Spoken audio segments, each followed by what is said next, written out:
భగవంతుడి సన్నిధి అనే కోటలో క్షేమంగా ఉండండి.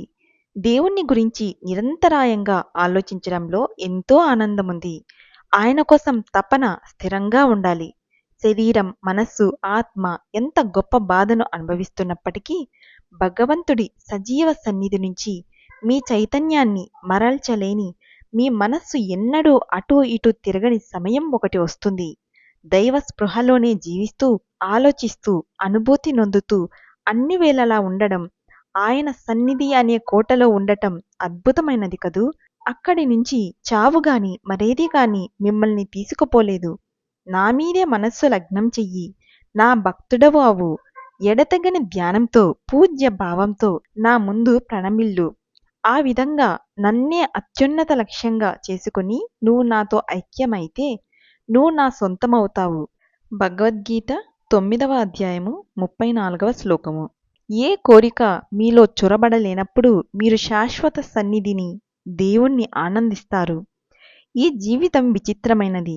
ప్రతిదీ మార్పుకు గురవుతుంది. అందుకే ఒకరు తమ ఆనందాన్ని జీవితంతో ముడిపెట్టకూడదు. మన సమయం గడుస్తూ పోతుంది. ఇవాళ మీరు చూస్తున్నది ఒకనాటికి ఉండదు.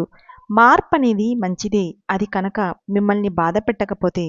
కానీ మీరు బాధను అనుభవిస్తే మీరు పొందే వ్యతిరేక భావానికి అర్థం మీకు ఎలాంటి కోరికలు ఉండకూడదని సూచిస్తుంది.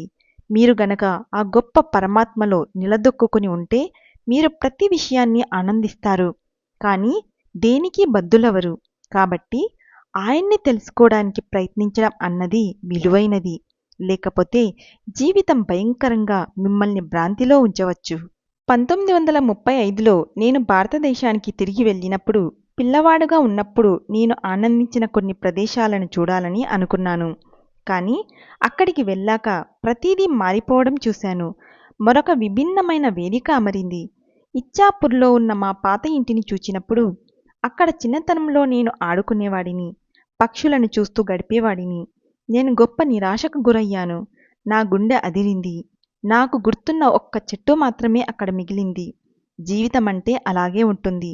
ఒక్కొక్కటిగా మనకి తెలిసినవి, ప్రియమైనవి మన దృష్టి నుండి కనుమరుగవుతాయి.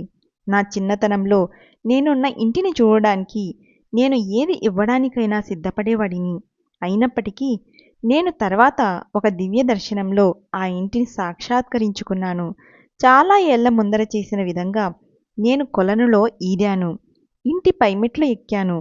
పరుపు మీద పడుకున్నాను. మామిడి పళ్ళు తిన్నాను. మీ కోరికలను జాగ్రత్తగా ఇప్పుడే నిశితంగా పరిశీలించండి. వాటిని వేరు చేసి కేవలం మంచి వాటిని ఉంచుకోండి. అయినా ఆ మంచి కోరికలు కూడా మీ అతి ముఖ్యమైన కోరికైన దేవుణ్ణి అడ్డగించనీయకండి. అది మాత్రం జరగకూడదు. మీ ప్రాపంచిక వాంఛలు నెరవేరడానికి దేవుణ్ణి అడుగుతూ తనను తానే మీకు బహుమానం చేసుకోమని ఆయన్ని అడగకపోవడం అనేది మీరు గొప్ప భ్రాంతిలో ఉన్నారని చూపుతుంది. అమ్మా, నాకొక చెక్కు రాసివు, ఇంకా మరేదైనా కావాలన్నప్పుడు అడిగి, అలా లేనప్పుడు ఆవిన్ని గురించి ఏమాత్రం ఆలోచించని కొడుకును గురించి మీరేమనుకుంటారు? మీరలా ఉండకండి. ఎన్నడూ కృతజ్ఞులు కాకండి.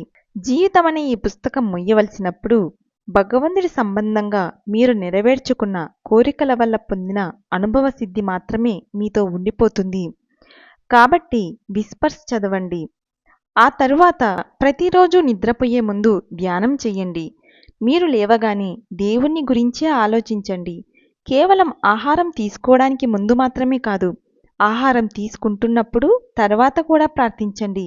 మీరు పని చేస్తున్నప్పుడు ఆ పని చుట్టూ భగవంతుణ్ణి గురించిన ఆలోచనను అల్లండి. భగవంతుడితో మీరు సంబంధం ఏర్పరచుకున్నప్పుడు అన్ని కోరికలు వివరించలేని విధంగా నెరవేరడం మీరు చూస్తారు. కానీ ముందుగా మీరు ఆయన్ని అన్వేషించాలి. ఆయన మీకన్నీ ఇచ్చాడు. మీరు ఆయన ఇచ్చిన కానుకలన్నింటినీ కాదని, కేవలం ఆయన మాత్రమే కావాలని కోరితే ఆయన తనను మీకు అర్పించుకుంటాడు. ఆయన్ని తెలుసుకోవడానికి మీరు దేన్నైనా సరే త్యాగం చేయదలుచుకున్నారని దేవుడికి మీరు చూపిస్తే ఆయన మీ దగ్గరికి వస్తాడు. గమనిక: విస్పర్స్ ఫ్రమ్ ఎటర్నిటీ. ఇది పరమహంస యోగానంద గారు రాసిన ఆధ్యాత్మిక ప్రార్థనల పుస్తకం. ఆధ్యాత్మిక ప్రార్థన అంటే ఆ ప్రార్థనకు భగవంతుడు ప్రతిస్పందించాడన్నమాట.